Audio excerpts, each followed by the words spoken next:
राजस्थान के एक गांव में मोहनलाल का परिवार रहता था, जो हंसी खुशी अपना जीवन जी रहा था।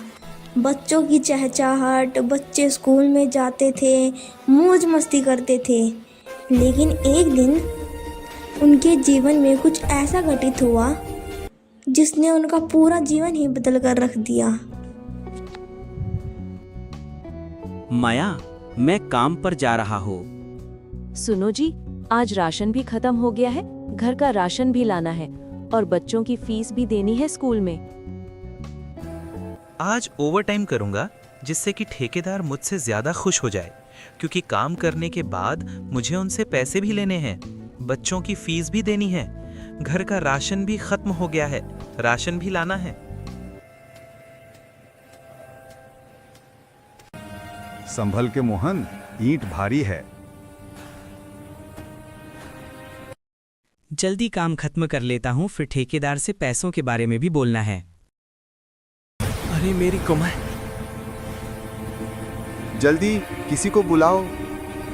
इनकी रीढ़ की हड्डी में बहुत चोट आई है, अब ये खड़े नहीं हो पाएंगे। अब ये कभी नहीं चल पाएंगे। हे भगवान, अब हम क्या करेंगे? माया अपने बच्चों के लिए कुछ खाने का देखती है, लेकिन जब वह डब्बे को खोलती है तो डब्बा भी खाली मिलता है। यह देखकर उसकी आंखों में आंसू आ जाते हैं। और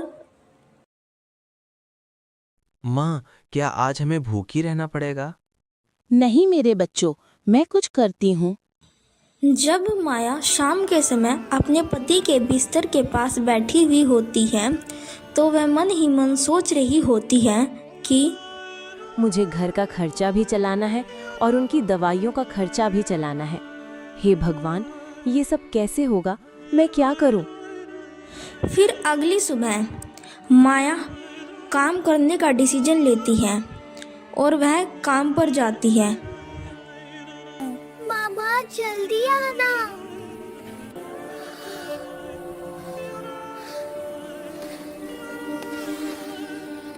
मुझे भी नई किताब चाहिए, लेकिन माँ से कैसे बोलूं? माँ तो पहले से ही इतनी परेशान रहती है। और दूसरी तरफ मोहनलाल, जो बिस्तर पर पड़ा हुआ था, वह अपने आप को बहुत ही बदनसीब समझ रहा होता है, क्योंकि वह अपने परिवार की दशा अपनी आंखों के सामने देख रहा होता है। उसे अपने बच्चों की कॉपी किताब फटी हुई सब कुछ दिखाई दे रहा होता है। तो फिर वह कहता, मेरे इस जीवन का क्या फायदा अगर मैं अपने बच्चों को 2 वक्त की रोटी और उनको अच्छा जीवन ना दे सकूं। ऐसे ही मोहन अपने आप को कोसता कोसता सो जाता है। माँ, क्लास के बच्चे मुझे चढ़ाते हैं, मेरी यूनिफॉर्म फटी है। नहीं मेरे बच्चों, मैं कुछ करती हूँ। माया अपने बच्चों को तो कह देती है, लेकिन माया अंदर से बहुत ही ज़्यादा दुखी होती है। वो टूट चुकी होती है। लास्ट में वह भगवान की से प्रार्थना करती है, हे परमात्मा, कुछ करो मेरे मालिक, वरना मेरा पूरा परिवार भूखा मर जाएगा। मुझसे मेरे भूखे बच्चे देखे नहीं जाते और ना ही मेरा बीमार पति जो बिस्तर पर पड़ा है वो देखा नहीं जाता मेरे मालिक। हे सच्चे मालिक, कुछ करो, वरना भूख के कारण हम लोग मर जाएंगे। मोहन के परिवार की कंडीशन इतनी ज़्यादा ख़राब हो जाती है कि गांव में हर जगह उन्हीं के परिवार की बातें चल रही होती है।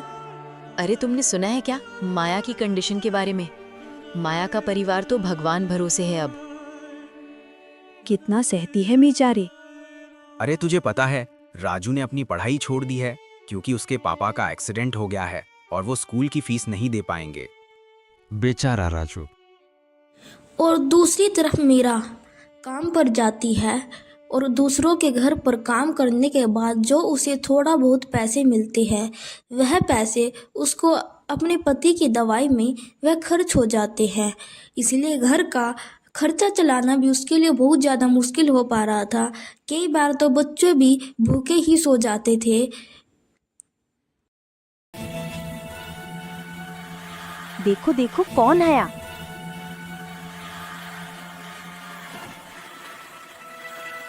राम राम बहन जी, मोहनलाल का घर कहाँ है? सुना है कि मोहनलाल का एक्सीडेंट हो गया है, वो अपने पैरों पर खड़ा नहीं हो सकता और उनके घर की कंडीशन काफी ज्यादा खराब है। हाँ जी, अब सही कह रहे हो। सामने ही मोहनलाल का घर है, लेकिन आप कौन हो? हम संत रामपाल जी महाराज जी के आदेश पर आए हैं। संत रामपाल जी महाराज ने उनके लिए राशन और जिस चीज की उन्हें जरूरत है सभी भेजी है। बहन जी, ये लीजिए राशन, स्कूल बैग और बच्चों की फीस, और आपके पूरे परिवार के कपड़े इसमें हैं। और संत रामपाल जी महाराज जी ने हमें ये आदेश दिए हैं कि जब तक आपके घर में आपके पति ठीक नहीं हो जाते या फिर आपके घर में कोई कमाने वाला नहीं हो जाता, तब तक आपकी ये सेवा कंटिन्यू रहेगी। आपको जिस चीज की भी जरूरत हो, आप सभी चीज बिना किसी चिंता से कि हमें बता सकती हैं। आप सच में भगवान बनकर आए हैं मेरे परिवार के लिए। माँ देखो, नया स्कूल बैग, ये किताबें, ये मिठाई। मोहन का परिवार अब बहुत ही ज़्यादा खुश था। बच्चे भी बहुत ज़्यादा खुश थे क्योंकि अब उन्हें किसी चीज़ की फिक्र नहीं थी। आज पूरे परिवार के लिए अच्छे से भोजन बनेगा। अब मोहन का परिवार संत रामपाल जी महाराज जी को धन्यवाद करने के लिए अपना सिर झुकाते हैं। अब पूरे गांव में संत रामपाल जी महाराज जी की चर्चा होने लगती है। हाँ भाई, बाबा जी ने तो कमाल ही कर दिया। सुना है कि उनकी कोई अन्नपूर्णा मुहिम चली हुई है। वो जरूरतमंद लोगों को राशन फ्री पहुंचाते हैं, जिसकी जो भी जरूरत है। अगर किसी के घर में बच्चे हैं तो उनकी स्कूल फीस, उनके कपड़े, यहाँ तक कि घर का सारा सामान, सब कुछ फ्री होता है। यहाँ तक कि जब तक उनके घर में कोई कमाने वाला नहीं हो जाता, तब तक ये चीज उनको मिलती रहेगी। वाह, ये तो सच में भगवान आए हैं। अरे हाँ, अपने गांव का जो मोहन है उसका एक्सीडेंट हो गया था। उनके घर में सारी चीज यही तो पहुंचा रहे हैं। राशन, कपड़े, बच्चों की फीस, यहाँ तक कि मोहन की दवाई का खर्चा भी।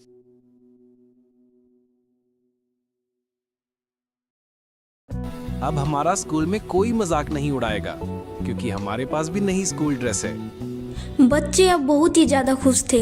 वे स्कूल में जाने लगे थे, उन्हें भरपेट भोजन मिलने लगा था।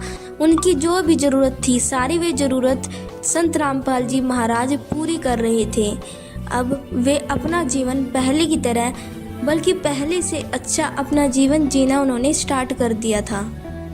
धीरे धीरे फिर उन्होंने संत रामपाल जी महाराज जी के ज्ञान को समझा और समझने के बाद उन्होंने भी नाम दीक्षा ले ली और मोहन की कंडीशन में भी सुधार होना शुरू हो गया। हे परमात्मा, ये गरीबी हमारे लिए वरदान बन गई कि हमें आपकी शरण मिली। परमात्मा, अब आपकी शरण में आने से हमारा जीवन सुधर जाएगा। परमात्मा, अपनी भक्ति से दूर मत करना मालिक। परमात्मा, अगर हम आपकी शरण में नहीं आते तो हम यह सच्चे ज्ञान को भी नहीं समझ पाते। हम अपना मनुष्य जीवन ऐसे ही नष्ट कर देते मेरे मालिक। हमें पता ही नहीं होता कि कबीर भगवान है। हम ऐसे ही दूसरी भक्ति साधना में लगे रहते और हमारा जीवन नष्ट कर देते। फिर हम भी ऐसे ही कुत्ते गधे की योनि में कष्ट उठाते